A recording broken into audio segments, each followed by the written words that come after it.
പാലാ നഗരസഭയിൽ UDF-ൽ തർക്കം മുറുകുന്നു. സ്വതന്ത്ര കൌൺസിലർമാരും കോൺഗ്രസും പരസ്പരം ഏറ്റുമുട്ടൽ തുടരുകയാണ്. ആരോപണങ്ങൾ ഉന്നയിച്ച് പോലീസിൽ പരാതി നൽകിയതിന് പിന്നാലെ പരസ്യ പ്രതികരണവുമായി ഇരുവിഭാഗവും രംഗത്തുവന്നു. കോൺഗ്രസ് നേതൃത്വം പറഞ്ഞാൽ രാജിവെക്കാൻ തയ്യാറാണെന്ന നിലപാടിലാണ് ബിനു പുളിക്കക്കണ്ടം. തനിക്കെതിരായ മോഷണ ആരോപണം തെറ്റാണെന്ന് കോൺഗ്രസ് കൌൺസിലർ ബിജു മാത്യൂസും പറയുന്നു. സെക്രട്ടറിയാണ് കസ്റ്റോഡിയൻ.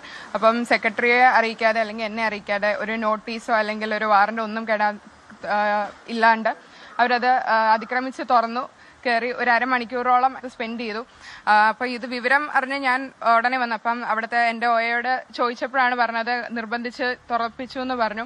എന്നിട്ട് ഞാൻ എൻ്റെ കുറച്ച് ഫയൽ, കാരണം ഇമ്പോർട്ടൻ്റ് ആയിട്ടുള്ള പല സാധനങ്ങളും ഞാൻ വെച്ചിട്ട് പോകുന്നൊരു ഫയലാണ്. അപ്പോൾ ഒരു ഫയൽ നഷ്ടപ്പെട്ടിരുന്നു. അതിനകത്ത് എൻ്റെ ഒരു വാച്ചും ഇരിപ്പുണ്ടായിരുന്നു. പക്ഷേ അത് വാച്ചെടുക്കാൻ വേണ്ടി എടുത്തായിരിക്കില്ല ആ ഫയൽ. പക്ഷേ എനിക്ക് ആ ഫയലാണ് വേണ്ടത്. എൻ്റെ ഭരണത്തിൽ പിഴവ് വരുത്താൻ വേണ്ടി ചെയ്തതായിരിക്കാം. പക്ഷേ ആ ഫയൽ തിരിച്ചു കിട്ടണം എന്നുള്ള ഇതുകൊണ്ട് ഞങ്ങൾ അപ്പോൾ തന്നെ കംപ്ലയിൻറ്റ് ഫയൽ ചെയ്തു.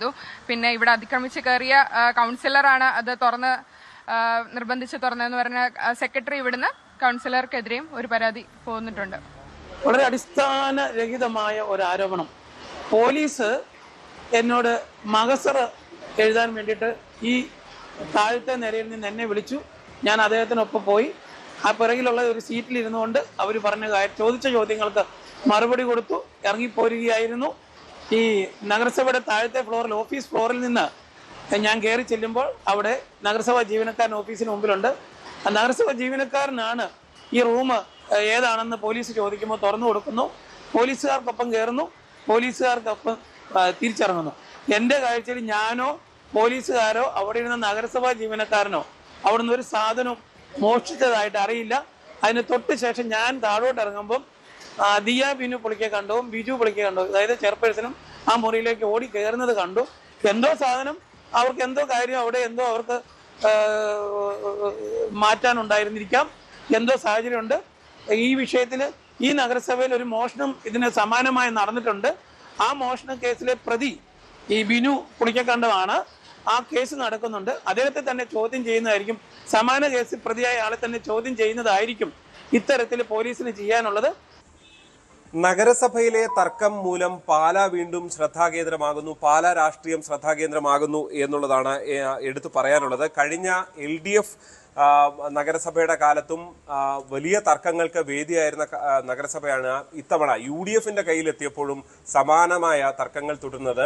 കൊട്ടാരമുറ്റം സ്റ്റാൻഡിലെ ഒരു ഓട്ടോ സ്റ്റാൻഡുമായി ബന്ധപ്പെട്ട ബിജു മാത്യൂസ് എന്ന കോൺഗ്രസ് കൗൺസിലറും ഇപ്പോഴത്തെ സ്വതന്ത്ര കൂട്ടായ്മ ബിനു പുളിക്കക്കണ്ടം ഉൾപ്പെടെയുള്ള സ്വതന്ത്ര കൂട്ടായ്മയും തമ്മിലുള്ള തർക്കമാണ് പുതിയ തലങ്ങളിലേക്ക് എത്തിയത്. ബിനു തന്നെ കയ്യേറ്റം ചെയ്തതായി ആരോപിച്ച് ബിനു മാത്യൂസ് പോലീസിൽ പരാതി നൽകുകയും കേസെടുക്കുകയും ചെയ്തിരുന്നു.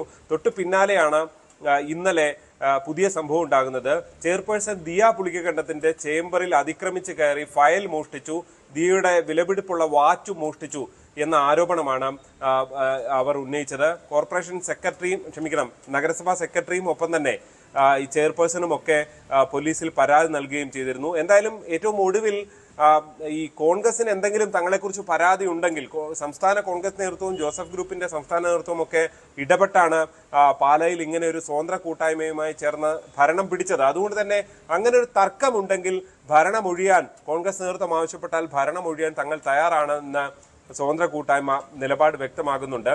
എന്തായാലും മോഷണ ആരോപണം ഉൾപ്പെടെ തള്ളുകയാണ് ബിജു മാത്യൂസ്. മോഷണ പരാതി നേരത്തെ ഉയർന്നത് ബിനുവിനെതിരെയാണ്. അതുകൊണ്ട് ബിനുവിനെതിരെയാണ് പോലീസ് പരിശോധന നടത്തേണ്ടത് എന്ന ആരോപണം ഉയരുന്നു. എന്തായാലും വലിയ തർക്കത്തിലേക്ക് പോകുന്നു. ഇന്നല്ലെങ്കിൽ നാളെ പാലാ ഭരണം വീഴും എന്ന നിലയിലേക്ക് കാര്യങ്ങൾ എത്തുന്നു എന്നാണ് ഈ ഘട്ടത്തിൽ മനസ്സിലാക്കാൻ സാധിക്കുന്നത്. എന്തായാലും LDF-ഉം ഈ സ്ഥിതിഗതികൾ സസൂക്ഷ്മം നിരീക്ഷിക്കുകയാണ്, പ്രത്യേകിച്ച് കേരള കോൺഗ്രസ് എം. ജി ശ്രീജിത്തിന്റെ റിപ്പോർട്ടാണ് കണ്ടത്. കൂടുതൽ വാർത്തകൾക്ക് News 18 Keralam YouTube channel subscribe ചെയ്യുക.